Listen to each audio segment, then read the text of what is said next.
Bonjour, bonsoir à tous les étudiants de ma patrie le Togo. Dans cette vidéo, nous allons parler des éperviers de l'équipe nationale de football togolais. En effet, dans la semaine qui vient de finir, il y a eu un match de football où le Togo a joué face à l'Algérie. Quand le Togo menait 1-0, il fallait voir sur les réseaux sociaux. Les Togolais étaient contents, les gens jacassaient ici et là. En fin de compte, le Togo a été proprement battu par 5-1. Quelques heures après, il y a eu un déferlement contre l'entraîneur Nibombe Daré. C'est là où j'aimerais commencer. Il faut que les Togolais comprennent une réalité. Nous n'avons pas d'équipe nationale. Nous n'avons pas de joueurs. Là où se trouve notre équipe, même si on prenait José Mourinho, on y ajoutait Pep Guardiola, on y ajoutait encore Carlo Ancelotti. Quand on met ces trois personnalités comme entraîneurs du Togo ensemble, le Togo ne pourra même pas battre le Bénin, ou bien le Burkina Faso, ou bien le Niger. Tout juste parce que nous n'avons pas d'équipe nationale. Quand je vois que la Fédération togolaise de football, une institution émanant de l'État, qui va jusqu'à aller envoyer des prêtres vaudouisants pour faire des prières et espérer, pour faire des libations, des cérémonies, et espérer qu'à cause de ça, l'équipe nationale togolaise va gagner. Ça veut dire que le Togo est très loin du compte. Parce que si ces cérémonies pouvaient donner la victoire à une équipe, les pays qui sont les plus riches au monde gagneraient toujours toutes les coupes parce qu'ils ont les moyens pour faire toutes les cérémonies possibles. En vérité, ce n'est pas Nibombe Daré qui est le problème du Togolais, le problème du football togolais. Nibombe Daré a sa licence professionnelle pour être entraîneur. Et jusqu'à présent, je n'ai vu aucune erreur de sa part. C'est un patriote. Il est venu pour servir sa patrie. La question, ou bien le problème se trouve ailleurs. Je vais vous l'expliquer. Le football national, c'est le sommet d'une structuration. Il faut que le football soit structuré depuis l'école primaire pour qu'à la fin, on ait une équipe nationale dans laquelle joueront les meilleurs joueurs possibles du pays. Le championnat scolaire doit recommencer. On doit créer des équipes de football. Le championnat régional, ainsi de suite. Dans les communes, il doit y avoir des équipements, des terrains de football, ici et là, dans presque tous les quartiers. Quand les jeunes vont commencer par jouer ici et là, c'est là où les talents seront détectés. Ils seront achetés pour aller se performer, pour aller faire une performance, pour aller faire la perfection dans les championnats européens, ainsi de suite. C'est à ce seul prix que le Togo pourra avoir de bons joueurs pour représenter la terre de nos aïeux. Pour l'instant, le Togo a des fils et des filles qui sont nés à l'extérieur. Il y a des Togolais qui jouent en France, en Allemagne, en Angleterre, en Italie, ainsi de suite. Quand je prends l'Allemagne, il y a un jeune Togolais qui s'appelle Aurel Wagbe. Son père est un Bassari. Le papa vit ici à Hambourg. Le jeune garçon, il jouait à Wolfsburg, dans la première division du championnat allemand. Actuellement, il joue, je pense, à Kiel. Au Bayern de Munich, il y a un défenseur central qui s'appelle Tarek Buchmann. Son père est un Bassari. Dans une autre équipe, en Allemagne du Nord aussi, il y a un autre joueur. Il y en a ainsi de suite en Belgique, en France, un peu partout. Mais où se trouve le problème? Le problème est que, à cause de ceux qui sont à la tête du pays, certaines personnes sont forcées à l'exil. Quand je prends le jeune Aurel Ouagbé, son père, depuis le campus universitaire de Lomé, a lutté pour la démocratisation de la terre de nos aïeux. Salomon Ouagbé s'appelle-t-il. Salomon Ouagbé ne peut pas s'approcher du Togo parce que quelqu'un veut vivre, veut passer toute sa vie au pouvoir. À cause de lui, certains Togolais sont contraints à l'exil. Puisque le papa ne peut pas venir au Togo, comment est-ce que son fils peut rentrer et défendre les couleurs nationales? Quand je prends Tarek Boukman, son père est un Bassari qui aussi a fui le Togo à cause de la politique désastreuse. Le monsieur ne peut pas rentrer chez lui. Comment est-ce que son fils peut jouer pour l'équipe nationale togolaise?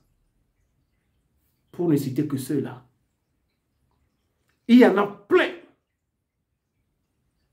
dont les parents ne veulent pas que les enfants jouent pour le Togo parce qu'il n'y a pas d'infrastructure. Parce qu'un jeu de football, c'est un jeu extrêmement dangereux. Nous l'avons vu il y a 2 semaines à Godafort. Lors d'un match amical, un joueur a pris le pied dans le ventre. On l'a transporté d'Agodafort à Tchévier. On a constaté une hémorragie interne. Mais l'hôpital, ou bien le dispensaire, le CHR n'a pas les moyens de l'opérer ce champ. Donc le jeune homme a été transporté à l'hôpital de Tokon. Là, c'est la catastrophe totale. On n'a pas pu le soigner à temps. Le jeune homme a rendu son âme. Dans ces conditions, qui va vouloir que son fils quitte l'Occident pour venir jouer pour le Togo? Répondez à la question. On peut accuser Nibombe Daré de tous les noms, de tous les mots. Nibombe Daré ne peut pas créer des joueurs. Une nation, il a des joueurs un peu partout dans le championnat. Et on les appelle.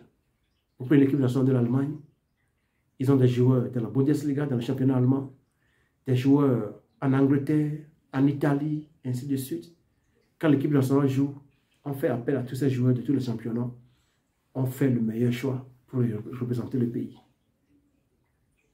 Le Togo a des garçons dans divers championnats européens.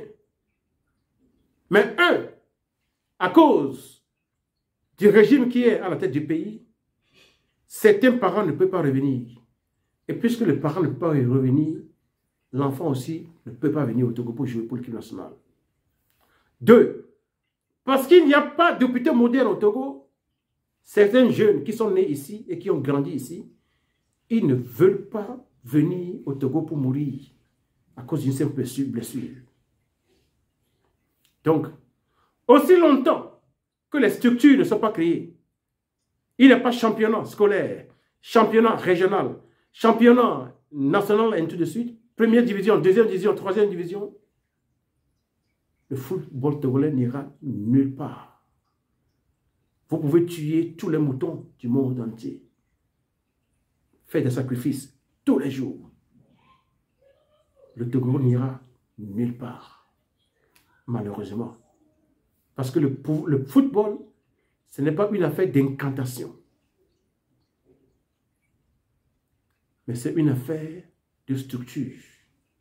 Celui qui n'a pas semé, il ne peut pas moissonner. Tu n'as pas créé d'école de football. Il n'y a pas de championnat scolaire. Il n'y a pas de championnat entre les communes. Il n'y a pas de championnat entre les régions. Regardez même le niveau de la division 1 au Togo. Division 2, division 3. Demandez-vous si ça existe même. Et vous espérez quoi? Au top de cela, on peut au moins faire venir les joueurs togolais qui sont à l'étranger. Mais voilà un régime qui est en place, qui n'est là que pour tuer les fils de notre pays, qui est contraint à l'exil, mais aimerait que son fils aille au Togo là-bas. Voilà les problèmes que nous avons. Voilà les problèmes que nous avons au Togo. Un régime qui empêche certains Togolais de rentrer dans leur pays. Les enfants jouent dans de beaux championnats, mais ils ne peuvent pas revenir. Et il n'y a pas d'infrastructure médicale au Togo. Quand les enfants reviennent, ils ont une blessure, ils risquent de mourir. Dans ces conditions, aucun d'entre eux ne reviendra. Il y a beaucoup qui ne reviendront jamais. Il y a certains qui ont le courage de le faire.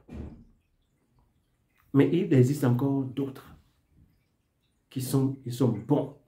Prenez Tarek Bourkman. Il fait partie de la défense du Bayern de Munich. L'année passée, il a signé un contrat professionnel. Mais parce qu'il a été blessé qu'on ne l'a pas vu. Mais cette année, vous allez le voir. Il y a dans l'équipe de Werder à Bremen, il y a un jeune homme qui s'appelle Dikeni. Salifou Dikeni. Est-ce qu'il est déjà revenu au Togo? Il y en a beaucoup qui ne veulent pas venir au Togo. Lundi, le 14 octobre 2024, le Togo va jouer le match retour contre l'Algérie. Prenez les joueurs algériens. Vous allez les voir, ils évoluent dans des grands championnats, soit en France, en Angleterre ou bien en Allemagne. Prenons seulement Bezebaini. Il joue au Borussia Dortmund. Dites-moi, prenez les éperviers. Quel joueur de notre équipe nationale a le niveau de Borussia Dortmund? Quel joueur de l'équipe nationale togolaise a le niveau de Borussia Dortmund? Et vous voulez jouer contre ces gens? Le football, ce n'est pas la magie. Ce n'est pas les incantations. C'est le niveau. C'est une affaire de niveau. Quand tu joues dans un grand championnat et dans une grande équipe, tu as le niveau et le conditionnement nécessaire. Et quand vous formez une équipe, vous êtes vraiment puissant. Vous avez vu l'exemple d'Emmanuel Adebayor-Cheyi. Le gars, il jouait à Metz, à Monaco, à Arsenal, comment on dit, à Manchester City, au Real Madrid, ainsi de suite. Pendant ce temps, quand il revenait au Togo, il faisait des miracles. Parce qu'il jouait dans des championnats puissants. Il jouait dans de grandes équipes. Il était en forme. Mais quand vous ramassez des gens, des gens qui jouent à Sco de Cara, Bolossou d'Anero, machin, où on paie 10 000 francs, 15 000 francs aux joueurs, avec ça, vous voulez jouer contre l'Algérie? Avec ça, vous voulez jouer contre l'Algérie, dont les joueurs jouent dans le championnat français, le championnat anglais, le championnat allemand? Il n'y a pas match. Il n'y a pas match. N'allez pas attraper l'AVC pour rien. Moi, je ne regarde pas des trucs comme ça. Parce que le score, il est fixé avant le match. La différence de niveau, elle est tellement grande qu'il n'y a pas match. Prenez par exemple l'équipe nationale du Togo pour jouer contre l'équipe nationale de l'Allemagne. Il n'y a pas match. Parce que la différence de niveau, elle est trop grande pour qu'il y ait match. Ce serait un massacre. Vous pouvez aller tuer tous les moutons qui sont au Togo, même dans l'Afrique de l'Ouest. L'équipe du Togo ne battra jamais celle de l'Allemagne. Il faut accepter la réalité. Commençons par le bas. Il faut réinstaurer le championnat scolaire, le championnat entre les communes, le championnat entre les régions du Togo. Il faut renforcer les équipes de la 3e division, de la 2e division, de la 1re division. Il faut professionnaliser le football togolais. Ensuite, il faut que les Togolais aient la liberté de rentrer et de sortir de leur pays.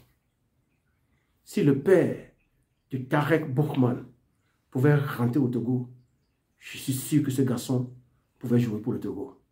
Si le père, M. Salomon Ouagbe, pouvait rentrer au Togo, son fils Aurel Ouagbe pouvait jouer pour le Togo.